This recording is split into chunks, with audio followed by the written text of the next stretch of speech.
Hello friends, welcome to Walter Limited.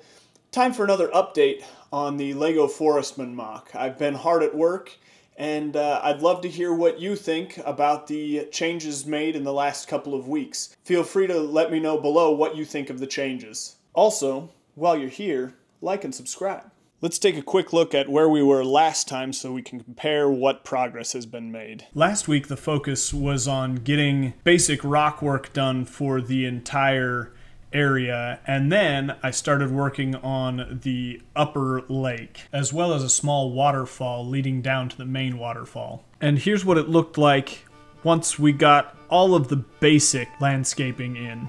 Then I started working on the main waterfall. I didn't take a lot of shots of it in progress, but here it is mostly installed. This week, most of the work was done on foliage. There are a couple other things that we'll check out along the way that I've added, but the biggest addition was foliage in the back part of the MOC. A couple other things that I'll show you are part of the river crossing, also a fisherman's hut that I put in, or a goat herder's hut. I haven't decided exactly which one it's going to be. So let's go ahead and take a look, and you let me know what you think. And now, here is where we are today.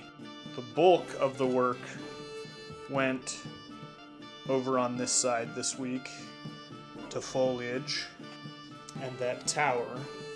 Now I've tried to build it modular and will come off, and you can, not have to worry about the taller structure, as well as these taller trees in the back are really easy to pop off and pop back on. Clearly, that one has some foliage still needed. But there's a little bit of a look at how some of the underside goes. If you guys are interested, I can pull it apart and show you more in depth on another video how I went about making that.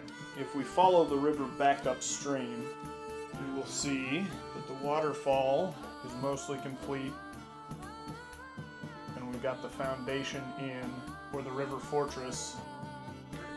And then this right here is the hut that I'm talking about. Like the river crossing, the hut will come off.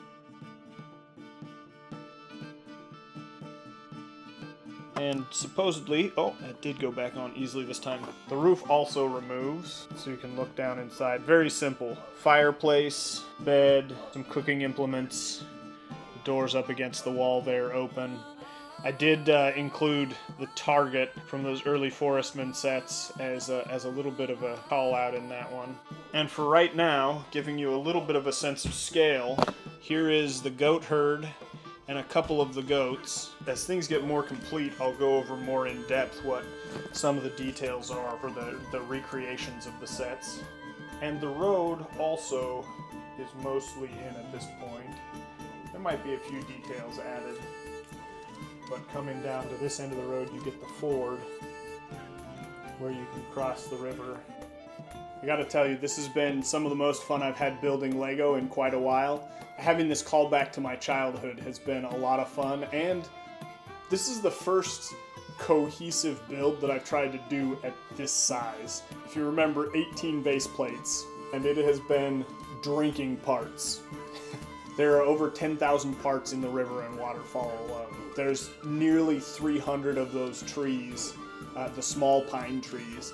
So that alone is another almost 2,000 parts, maybe even a little bit more than 2,000 parts. Each of the large trees is taking around 100 parts, between 100 and 150, depending on what size they are.